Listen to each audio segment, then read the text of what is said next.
Hello, good morning students. Welcome once again. Let's start our today's part second of the solid state, crystal lattice and unit cell. Crystal lattice क्या होता है, unit cell क्या होता है, तो देखो इसको समझने के लिए आप के क्रिस्टलाइन सॉलिड में क्या होता है, एक रेगुलर एंड रिपीटिंग पैटर्न होता है कांस्टेंट पार्टिकल्स का। जैसे आप अगर घर में देखोगे तो आपके यहाँ पर बहुत सारी टाइल्स होंगी, टाइल्स लगी रहती है नीचे, एक के बाद एक रिपीट होती रहती है ना। अगर हम उनका सेंटर देखें, उन टाइल्स के बीच में अगर एक सेंटर पॉइंट लगाएं ये इस तरह से, तो आपको इस तरह से एक रिपीटिंग पैटर्न मिलेगा। ये इस तरह से आपको एक रिपीटिंग पैटर्न ये मिलता जाएगा, ठीक। तो ये जो रिपीटिंग पैटर्न जब आपको मिलेगा, ये जो 3 डायमेंशनल अरेंजमेंट है इसको हम डायग्रामेटिकली रिप्रेजेंट करेंगे। देखो ये जो पॉइंट आपको मिले, ये पॉइंट है, इन पॉइंट को हम एटम, मॉलिक्यूल्स या आयंस मान सकते हैं। जब हम इनके इसको इस तरह से ज्वाइन करेंगे तो आपको एक इस तरह का एक 2 डायमेंशनल शेप मिलेगा। लेकिन जब हम इसको 3D में देखेंगे, इसको हम 3D में समझने की कोशिश करेंगे तो आपको एक इस तरह से एक क्रिस्टल लेटिक्स मिलेगा, a portion of 3 dimensional cubic lattice and unit cell. तो देखो मान लो जैसे ये एक कमरा है, ये आपको दिख रहा है यहाँ पर, ये अलग कलर से रेड कलर से शो हो रहा है। इसके साइड में दूसरा कमरा है, इधर दूसरा कमरा है, ये कमरा एक दूसरे से रिपीट हो रहा है। और ये जो यहाँ पर ये जो सेंटर ये दिख रहा है, इनको हम बोलते हैं ये पॉइंट है, मतलब यहाँ पर एटम्स या मॉलिक्यूल लगे हुए हैं। जब इन सबको हम आपस में ज्वाइन करेंगे तो ऐसे बहुत सारे क्यूबिक यूनिट सेल आपको मिलेंगे, ठीक है। If 3 dimensional arrangement of constant particle in crystal is represented by diagrammatically in which each particle is depicted as a point. ये जो पार्टिकल है हम इसको एज ए पॉइंट की तरह मान रहे हैं, ठीक है। तो ये जो रिपीटिंग अरेंजमेंट हो रहा है ये यूनिट सेल का, जैसे ये एक यूनिट सेल है, जैसे एक कमरा है ना, इसको हम एक यूनिट सेल मानेंगे। जैसे ये एक पॉइंट है, ये एक एटम, एक दूसरा, तीसरा, ऐसे बहुत सारे एटम हम आपस में जमाएंगे तो ऐसा एक यूनिट सेल बनता है, जिसको हम, और ऐसे बहुत सारे यूनिट सेल मिलके आपस में क्रिस्टल लेटिक्स बनाते हैं। दस a regular 3 dimensional arrangement of point in space. तो ये रेगुलरली जो 3 डायमेंशनल का अरेंजमेंट हो रहा है स्पेस में, हम इसको बोलते हैं crystal lattice. A portion of a crystal lattice is shown in figure. तो आप देखो there are only 14 possible 3 dimensional lattices. तो ऐसे 14 पॉसिबल 3 डायमेंशनल लेटिक्स होते हैं। These are called Bravais lattice, इनको हम ब्राविस लेटिक्स बोलते हैं। जैसे ये जो दिख रहा है ना आपको, ये एक यूनिट सेल, दूसरा, ऐसे 14 तरह के 3 डायमेंशनल लेटिक्सेस होते हैं, ठीक। तो ये हैं किसके नाम पर है, first discover the following are the characteristics of crystal lattice. क्या क्या इसके कैरेक्टरिस्टिक्स हैं। ये जो पॉइंट होते हैं क्रिस्टल लेटिक्स के, इनको हम लेटिक्स पॉइंट बोलते हैं या लेटिक्स साइड बोलते हैं। जैसे ये जो पॉइंट आपको दिख रहे हैं ये वाले, ये इनको हम क्रिस्टल पॉइंट बोलते हैं, क्रिस्टल लेटिक्स बोलते हैं। ये जो पॉइंट है, ये पॉइंट किसको रिप्रेजेंट कर रहे हैं, ये या तो एटम होगा, मॉलिक्यूल होगा, या फिर आयंस भी हो सकता है ना। एटम, मॉलिक्यूल और आयंस होंगे ये जो पॉइंट यहाँ पे लगाए हैं। और जब इन पॉइंट को हमने आपस में इस तरह से ज्वाइन किया, ऐसा ये एक पॉइंट, दूसरा, तीसरा, ऐसे, तो इस तरह से ये इस तरह से एक शेप बन रहा है ना। फिर इधर को इस तरफ से ज्वाइन करेंगे 3 डायमेंशन में, तो ये एक ऐसा कमरे जैसा शेप बन रहा है, क्यूब बन रहा है ना। इस क्यूब को ही हम यूनिट सेल बोलते हैं, ठीक है। तो यूनिट सेल क्या होता है, unit cell is the smallest portion of crystal lattice. Unit cell जो होता है सबसे स्मॉल पोर्शन होता है क्रिस्टल लेटिक्स का, which when repeated in different direction. Unit cell में क्या क्या चीज़ें होती है, इसमें एजेस होते हैं। ये देखो, ये जो यहाँ पर ये पॉइंट है, ये जो लाइन हमने ड्रॉ करी इसको हम बोलते हैं एज, ठीक। ये एज है, ये एज है, ऐसे। तो ऐसे टोटल कितने एज होंगे, इसमें 12 एजेस होंगे, है ना। इन एजेस को हम ए, बी और सी से रिप्रेजेंट करेंगे। देखो ये डॉट डॉट लाइन दिख रही है, एक ए है, ये एक एज ये है, इस तरफ से एक ये बी एज है, और ये ऊपर की तरफ सी एज है। ए, बी और सी मतलब लंबाई, चौड़ाई, ऊंचाई को रिप्रेजेंट करता है कुल मिलाकर। ये एक दूसरे के परपेंडिकुलर हो भी सकते हैं और नहीं भी हो सकते हैं ना। एक दूसरे के परपेंडिकुलर मतलब 90 डिग्री के एंगल पर हो सकते हैं और नहीं भी हो सकते हैं, ठीक। अब ये जो एज हैं, इनके बीच के एंगल 3 तरह के एंगल होते हैं। देखो ये आप देखोगे सी और बी एज के बीच में जो ये वाला एंगल है इसको हम बोलते हैं अल्फ़ा एंगल। सी और ए के बीच में जो एंगल दिख रहा है ये कहलाता है बीटा एंगल। ए और बी के बीच में जो एंगल है ये है गामा एंगल। तो 3 तरह के एंगल होते हैं। तो यूनिट सेल में क्या क्या कैरेक्टर होते हैं, इनको हम बोलते हैं पैरामीटर। ए, बी और सी क्या है यहाँ पर, इसके एजेस है, अल्फ़ा बीटा गामा क्या है, इसके एंगल है। This parameter of typical unit cell हमने देखे। अब हम देखते हैं यूनिट सेल कितने तरह के होते हैं। ठीक है, यूनिट सेल कितने तरह का होता है।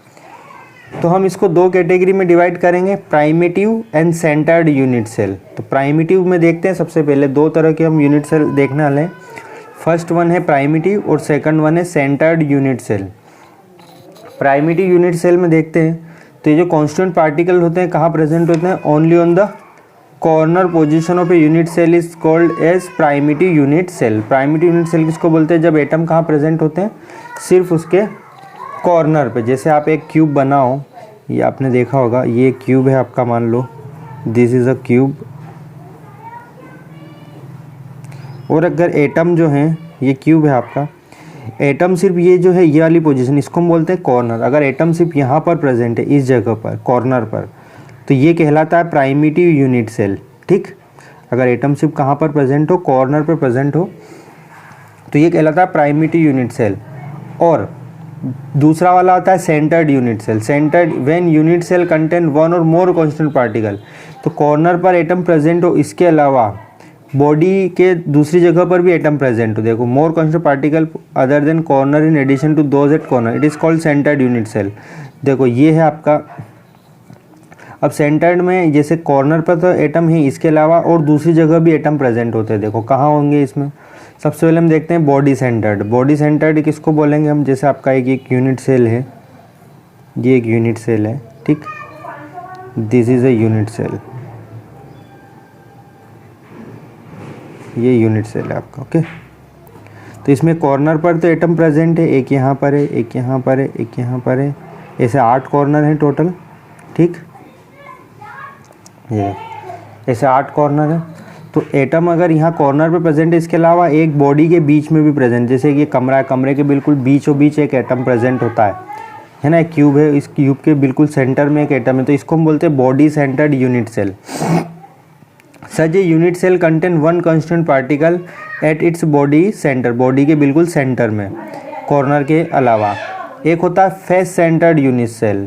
फेस सेंटर्ड में क्या होगा, फेस सेंटर में भी इसी तरह का एक अरेंजमेंट होगा। ये देखो, ये एक मैं बनाता हूँ, ये आपका एक यूनिट सेल, इसके फेस पर भी प्रेजेंट होगा, ये और ये तो कॉर्नर है, ये से 8 कॉर्नर है, कॉर्नर पे तो एटम प्रेजेंट होंगे इसे, इसके अलावा फेस पर भी प्रेजेंट होगा। फेस कितने होते हैं हमारे, जैसे कमरा है, कमरे की कितनी दीवारें होती है, 4 दीवारें होती है ना, तो वो फेस कहलाएंगे। तो 4, तो एक कमरे में कितने फेज़ होंगे, 4 तो दीवार होंगी, एक छत होगी और एक फर्श होगा, है ना। ऐसे 6 फेज़ होंगे टोटल, है ना। तो इस तरह से क्यूबिक यूनिट सेल में भी 6 फेज़ होंगे, तो 4 दीवारें, एक छत और एक फर्श, है ना। इस तरह से 6 फेज़ होते हैं। तो अगर ये जो आपकी 4 दीवारें, इन दीवारों के बीच में एक एटम प्रेजेंट हो, जैसे आपकी एक दीवार है, उस वॉल के एक बीच में एटम प्रेजेंट हो, तो उन चारों दीवारों पे हो, छत पे हो और एक फर्श पे होते, ऐसे 6 जगह पर एटम प्रेजेंट होते हैं फेज़ पर। तो फेज़ किसको बोलते हैं, आपको समझ में ही हो गया। तो ये ऐसे 6 फेज़ है, 6 फेज़ के हर जगह पर एक एक एटम प्रेजेंट होता है, तो इसको हम बोलते हैं फेस सेंटर्ड। ठीक, एक होता है एंड सेंटर्ड। एंड सेंटर्ड में क्या होता है,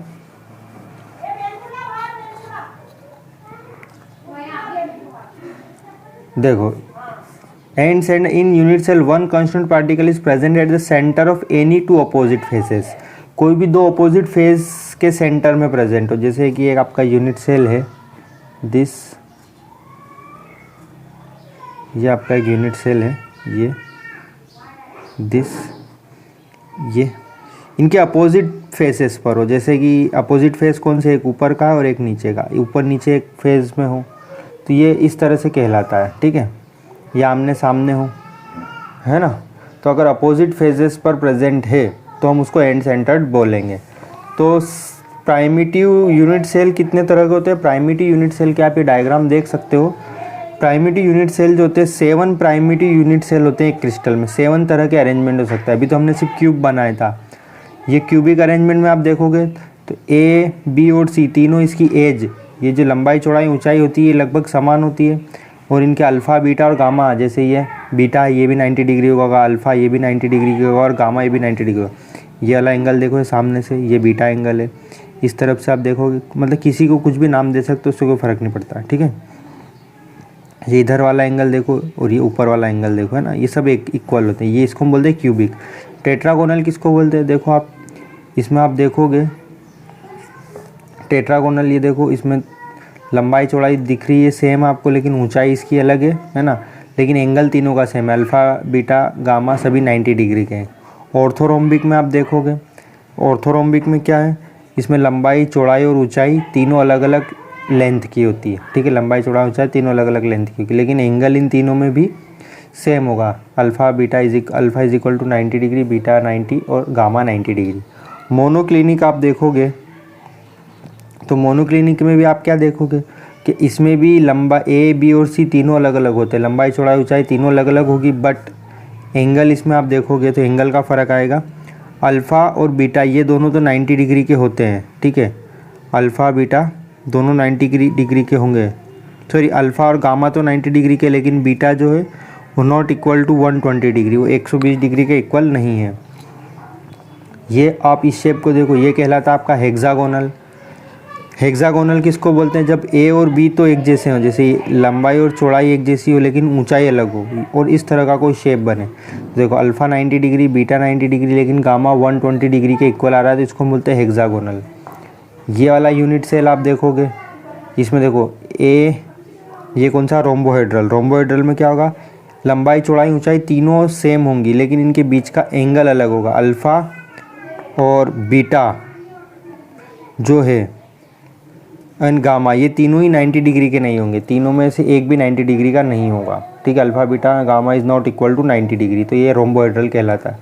और लास्ट वाला होता है आपका ट्राइक्लिनिक। ये देखो आप ट्राइक्लिनिक में क्या है, इसमें लंबाई चौड़ाई ऊंचाई ए बी सी तीनों अलग अलग होंगे, और अल्फ़ा अलग होगा, बीटा अलग होगा, गामा और ये सभी 90 डिग्री के नहीं होंगे, सारे एंगल अलग अलग होंगे इसमें, ठीक है। Alpha beta gamma is not equal to 90 degree, alpha beta भी इक्वल नहीं होंगे, बीटा गामा भी इक्वल, मतलब सारे एंगल अलग अलग होंगे, उसको हम ट्राइक्लिनिक बोलते हैं। तो ये टेबल दे रखी है आपकी 7 प्राइमिटिव यूनिट सेल, 7 तरह के प्राइमिटिव यूनिट सेल होते हैं, इनसे 14 ब्राइस लेटिक्स बनेंगे। देखो क्यूबिक सबसे पहले देखें तो क्यूबिक में पॉसिबल वेरिएशन कैसा होगा, प्राइमिटिव बनेगा, बॉडी सेंटर बनेगा, फेस सेंटर बनेगा। ये ABC और इसका एग्जांपल NaCl जिंक ब्लेंड, ये मैं आपको ऑलरेडी बता चुका हूँ। टेट्रागोनल इसमें 2 तरह के बनते हैं, प्राइमिटिव और बॉडी सेंटर।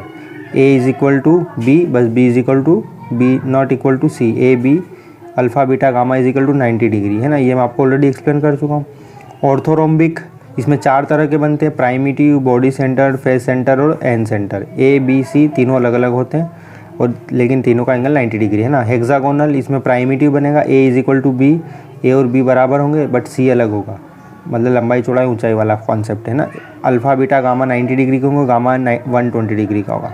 रोम्बोहेड्रल में आप देखोगे तो इसमें सिर्फ बनेगा प्राइमिटिव का, A B और C तीनों इक्वल होंगे, बट एंगल इसमें A is equal to B is equal to alpha is equal to beta, beta is equal to gamma not equal to 90 degree होगा। अल्फ़ा बीटा तो बराबर होंगे और बीटा गामा भी बराबर होंगे, लेकिन ये तीनों 90 डिग्री के नहीं होंगे, ठीक।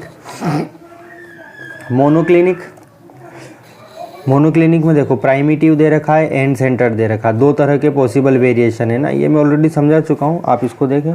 अब ये देखो 14 तरह के यूनिट सेल का इसमें अरेंजमेंट दे रखा है। Unit cell of 14 types of Bravais lattice, 14 तरह के ब्राविस लेटिक्स इसमें दे रखे।